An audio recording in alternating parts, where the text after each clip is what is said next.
मैं कह रहा था वो नहीं आएंगे। मैं उसकी 2-3 वजूहात बयान करता हूँ कि मैं क्यों कह रहा था। गुजारिश ये है कि कोई 1.5 माह पहले कुछ कुफ्तों ने चेयरमैन पीटीआई से रब्ता किया अटक जेल में जी। उन्हें ये ऑफ़र की गई कि जनाबे वाला आप मुल्क से बाहर चले जाएं, आपके मुकदमात भी ख़त्म कर देते हैं, आपकी पार्टी पर भी आसानियाँ कर देते हैं। तो उन्होंने इनकार कर दिया। अब जो लोग मुज़ाकरात कर रहे थे उन्होंने कहा देखिए नवाज शरीफ भी मुल्क से बाहर हैं जी। तो आप भी मुल्क से बाहर चले जाएं तो फिर हम इलेक्शन करवाते हैं और इलेक्शन लड़ें और जो जीते वो आ जाए। उस पे चेयरमैन पीटीआई ने कहा जी मैं नहीं जाऊंगा, आप ऐसा करें कि नवाज शरीफ को बुला लें। और उन्होंने तो ये भी कहा कि उन्हें भी जेल में बंद कर दें जी। और हम दोनों को जेल में रखें और फिर इलेक्शन कराएं, जो जीत गया वो मुकद्दर का सिकंदर। ठीक। अब उसके बाद ये हुआ कि मियां नवाज शरीफ साहब जो है ये लंदन में, ज़ाहिर है लोग इनसे रब्ता करते थे और ये रोज़ मीटिंग करते थे। ठीक।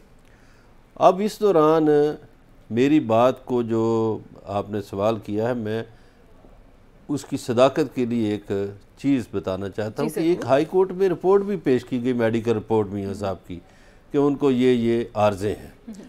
उस वक़्त तक भी ये तय नहीं हुआ था, क्योंकि मियां नवाज शरीफ साहब का ये कहना था कि भाई मुझे तो हथकड़ी ना लगाई जाए जाती। अब पाकिस्तान का कानून जो है जी। वो कहता है कि कोई भी सज़ा याफ्ता हो, इश्तहारी हो, मफरूर हो, तो उसको फ़ौरन से पहले सरेंडर करना होगा। बिल्कुल। और पुलिस के सामने। अब मैं मिसाल देता हूँ, मसलन मुर्तज़ा भुट्टो मफरूर थे, जी। तो जो ही वो आए तो कराची एयरपोर्ट पे नुसरत भुट्टो देखती रह गई और उन्हें पुलिस पकड़ के लांडी जेल में ले गई। ठीक। इधर मामला दूसरा था, इधर जो लोग मुज़ाकरात कर रहे थे उन्हें कहा गया जी नहीं, मैं तो गिरफ्तारी नहीं दूंगा। अब जो खिलाफ कानून एक बात और हुई कि जब हिफाजती ज़मानत की बात हुई तो बायोमेट्रिक का किस्सा छिड़ गया। अब जो सुप्रीम कोर्ट के सीनियर वकला है अनवर मंसूर और दूसरे लोग, वो कहते हैं ये अनहोना, ये गैर कानूनी काम हुआ कि बायोमेट्रिक किसका हुआ, अता तारड़ का। पहले मियां नवाज शरीफ के बिहाफ पे किसका बायोमेट्रिक हुआ, अता तारड़ का। अच्छा। उस पे हिफाजती ज़मानत दी गई जो कि गैर कानूनी काम था।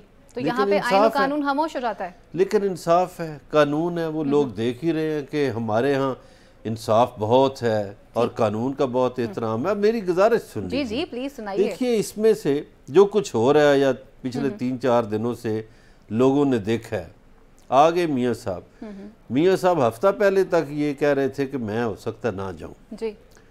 उन्होंने सऊदी अरब जाने का किस्सा भी 2 दिन डिले भी किया। ठीक। अब एक जो इंसाफ और कानून ये चीज़ें हो रही हैं पिछले दिनों से अदालतों में, जो कुछ हो रहा है मैं उस पर तबसरा नहीं करता, लेकिन एक गुजारिश है कि ये फिर एक कहानी सिंध से कायम होती है, बलूचिस्तान से आती है, कभी केपी से आती है कि देखिए जो पंजाब का लीडर होता है उससे आप सहूलत दे देते हैं। भुट्टो साहब की फांसी के बाद हमें बहुत सुनना पड़ा कि सिंध का बच्चा था उसको फांसी देती, अगर पंजाब का तो होता पंजाब का होता तो ना दी जाती। ठीक। फिर उसके बाद हमारी अदालतों में ये बातें और तरह से दोहराई गई। बेनज़ीर भुट्टो की हुकूमत कभी बहाल नहीं हुई। ठीक। जितनी बार भी उनकी हुकूमत टूटी बहाल नहीं हुई और मियां नवाज शरीफ की हुकूमत बहाल हुई। अभी सुनते जाइए। जी जी सर, मैं चाहूंगी थोड़ा सा आपके चारा साजिश केस मुर्तज़ा भुट्टो पे था। मुर्तज़ा भुट्टो को आते ही गिरफ्तार किया गया, लांडी जेल पहुंचा दिया गया। त्यारा साजिश केस मियां नवाज शरीफ पर था, डील करके उनको सऊदी अरब रवाना कर दिया गया। फिर वो एक डील के ज़रिए आते हैं। फिर ये जो चीज़ें हैं, ये जो डॉन लीक्स है, ये जो और इस तरह के किस्से हैं, ये जो मुंबई हमलों में जो कुछ मियां साहब का किरदार था, या जो लोग, वो तारुल कादरी साहब तो पासपोर्ट नंबर भी बताते थे, जो यहाँ की शुगर मिलों में इंडियन काम करते थे और फिर इंडियन बगैर वीजे के यहाँ आते रहे, शादियों में आते रहे, ये भी उनकी ताजपोशी में जाते रहे। गुजारिश सुन लीजिए जी। सर मुझे आगे भी बढ़ना ना, आपके पास आगे बढ़िए, मैं अपना जवाब दे रहा हूं। Please please. तो ये रवैया फिर आप बानी एमकेएम के साथ भी यही रवैया इख्तियार करे, उसका क्या कसूर है? उसको भी फिर माफ करें, उसको भी एयरपोर्ट पे रिसीव करें, उसको भी सरकारी अमला, और ये जितनों ने सैल्यूट किए हैं, ठीक है, ये किस कानून के तहत किए हैं? एक सजा याफ्ता बंदे को। लेकिन जिसकी लाठी उसकी भैंस।